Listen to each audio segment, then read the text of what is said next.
Now, staying with Ukraine, over 4 million children in the country have had their education disrupted as a result of the conflict.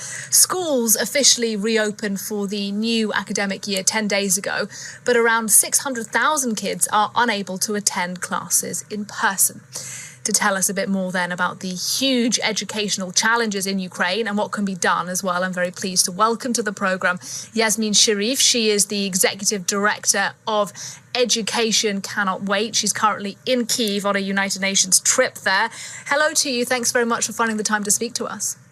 Thank you very much, and I'm happy to be with you. First of all, just give us a broad sense of the challenges Ukrainian children are facing at the start of this school year. Well, as you have said earlier in your reportage, there is a very intensified conflict, especially in the north, east and the south of Ukraine. And the children are the ones that bear the brunt of that. Those who are living on the front lines in Ukraine of this brutal conflict, 2 out of 3 children are not in school. So we are speaking about a huge number of children who simply have no access to any education whatsoever, and whose life has just turned into running to bomb shelters and getting traumatized and their lives being disrupted.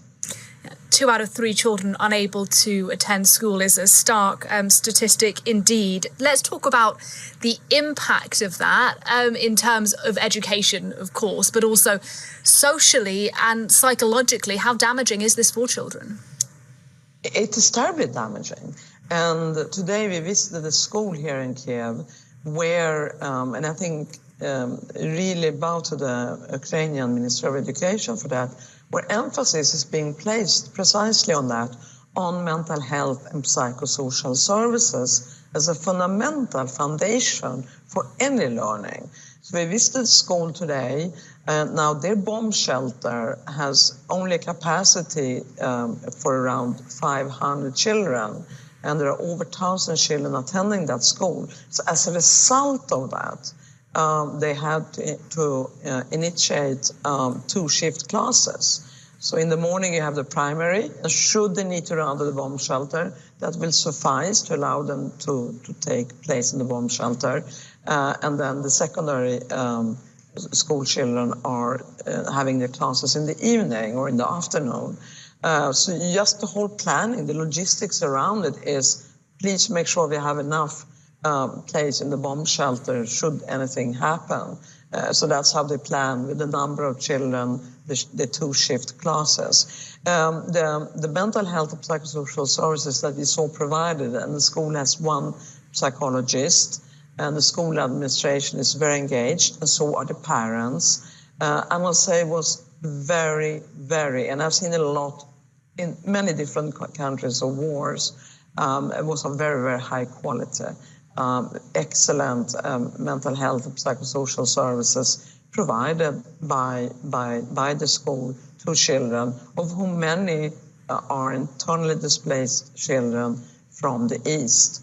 And the program is while Education Cannot Wait has invested in this school and so many others, we began our investments in 2017 already, and we invested a total of $27 million.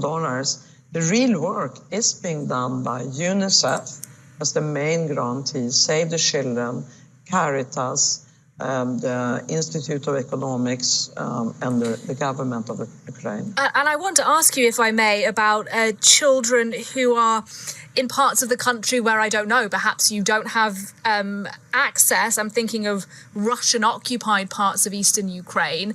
What can you tell us about children and their education in that part of the country? Does your organization have any kind of outreach there? Yes, I mean, again, Education Cannot Wait. We're a global fund. We're in the UN system, hosted by UNICEF, so we invest in funding. But I just came out of a meeting with the UNICEF representative, and we discussed precisely that. UNICEF has sub-offices in the occupied areas in the east. It's a difficult work environment since it's an active armed conflict. But yes, indeed, the whole principle is leave no one behind, and definitely not the children who are in the midst of the war zones. So yes, there are field officers, sub-officers, implementing programs, but under very, very difficult circumstances. And as you say, you know, you've worked and visited in schools in a number of countries. I wonder what your sense is of how the needs of Ukrainian children in this war compare to other conflicts that we're talking about in the world today, places like Gaza, Afghanistan comes to mind as well. It's a very tough question. I have as a principle always had the same answer. You can never compare suffering, because every human being, every child suffering is not only, it's a subjective feeling, and any child that suffers through a conflict deserves our full attention and responsibility, and the children of Ukraine are no exception whatsoever. However, as a lawyer, I have to look at things objectively. Every school in Gaza has been destroyed. No one is going to school for an entire year. In Afghanistan, every girl is officially banned from attending school beyond grade 6. So these are just facts. But right now, we are focusing on the children of Ukraine. And you don't need to compare to say that they are suffering. They're suffering, and they need our attention and our support. And that's why we made a long trip here and have increased our investment in Ukraine's education system since 2017. We were among the first that responded to the call by UNICEF and Save the Children in 2017, when no one else was willing to support Ukraine in the education system. We responded, and we have continued up to this day. Well, it's been great to get your perspective today live from Kyiv. Thank you very much indeed. Yasmine Sherif talking to us there. She's the Executive Director of Education Cannot Wait. Thank you.